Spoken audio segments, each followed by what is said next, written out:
Hey guys, Andy Musall here with Fresh Source Farms. Today we're going to talk about how we automate our microgreen seed soaking.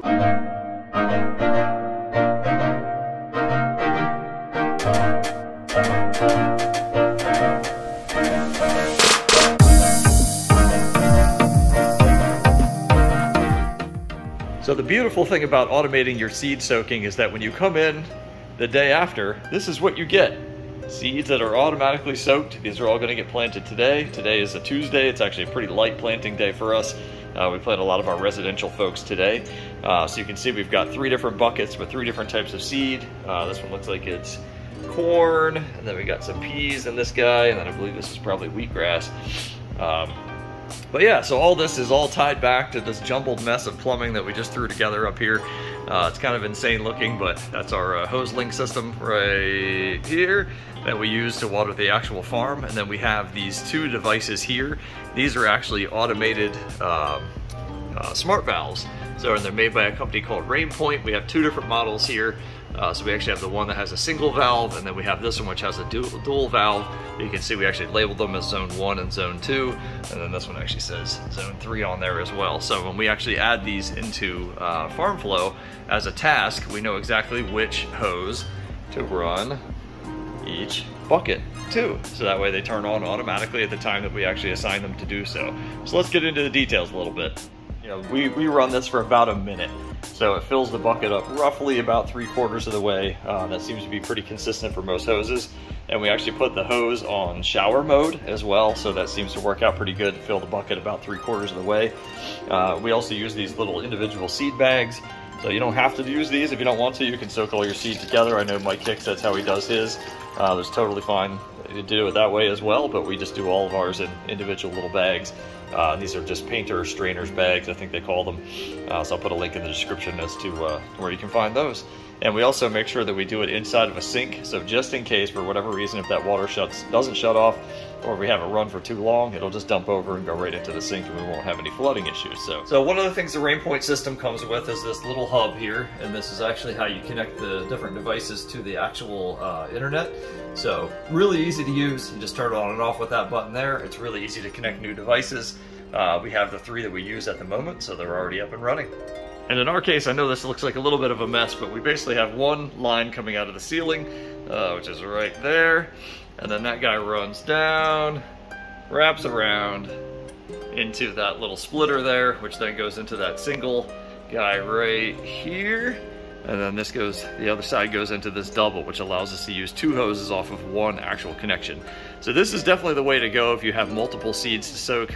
We can do up to 3 basically at a time in our system, because we have 3 different hoses that we can actually connect to it. But what's neat about these is you can actually turn the water on and off using these buttons here as well.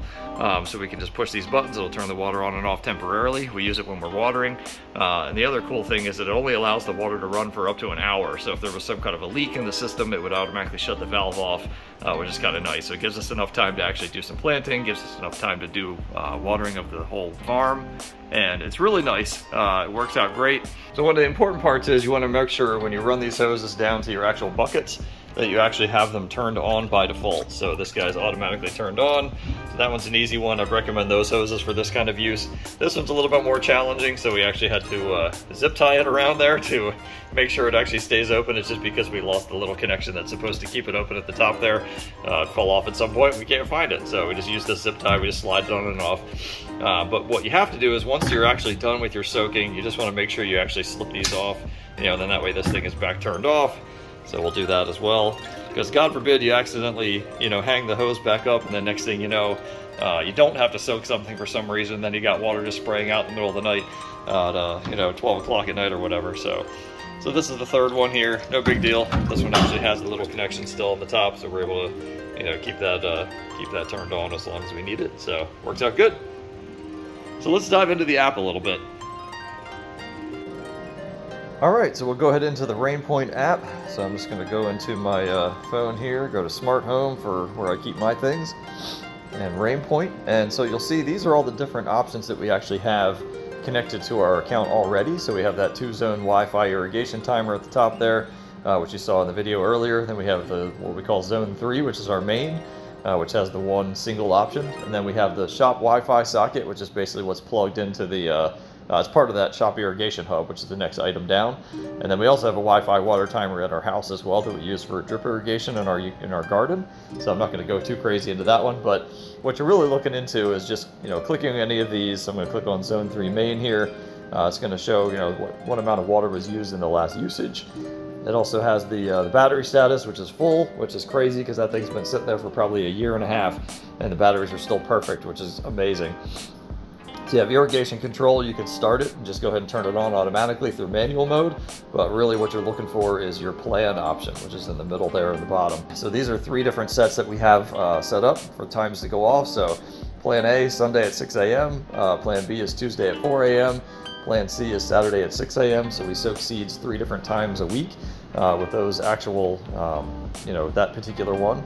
And then you can see, you know, which days it's actually got highlighted. So Plan B, the Tuesday has a little red dot underneath of it, Saturday has a blue dot underneath of it, Sunday has a yellow dot.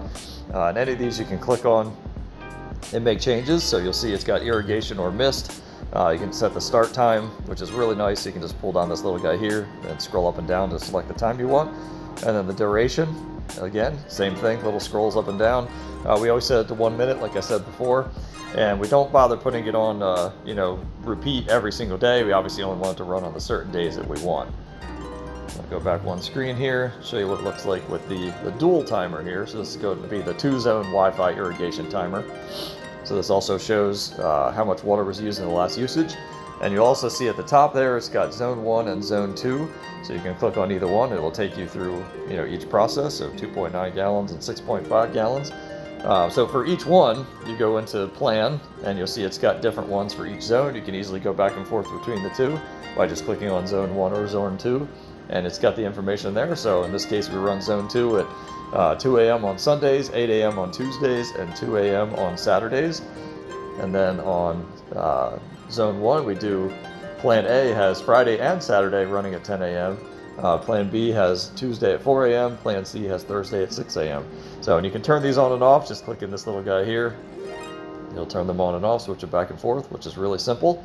That's it. So you can rename these if you choose to do so. So in this case, we have Zone 1 left, which is just tells us which one is which when we're looking at it. So you saw we had labeled them. They aren't named Zone 1, obviously, when you first install them, but not too bad overall. So we're able to make that change and call it whatever we'd like, so it's easier to reference. So you can buy all these tools on Amazon. I'll put links in the description. That's where we got ours. But what's cool is because it's a Rainpoint app, you can have other things that are connected. So for example, at one point we had a dehumidifier tied into their system that we could turn on and off and kind of check the status of that, which was kind of neat. So gives you those neat little options, gives you the weather, all that kind of stuff, because it's kind of more geared towards outdoor gardening for the most part. But we obviously use ours for automating the soaking of our seeds. So that's it, guys. That's how we automate our microgreen seed soaking. All the Rainpoint equipment is available on Amazon. I'll put some links into the description below. If you don't mind, please like and subscribe to the channel. Like the video if you don't mind, and share it with all your friends. Share it in the microgreen groups. Get the word out. We'd love to help people get their seed soaking automation set up. It's definitely a good thing to have in place. It makes things so much easier. You don't have to worry about getting up stupidly early just to soak your seeds. It all happens automatically overnight. So if you have any questions, leave them in the comments below. I'll make sure I address those. And until next time, take care, guys. Happy growing.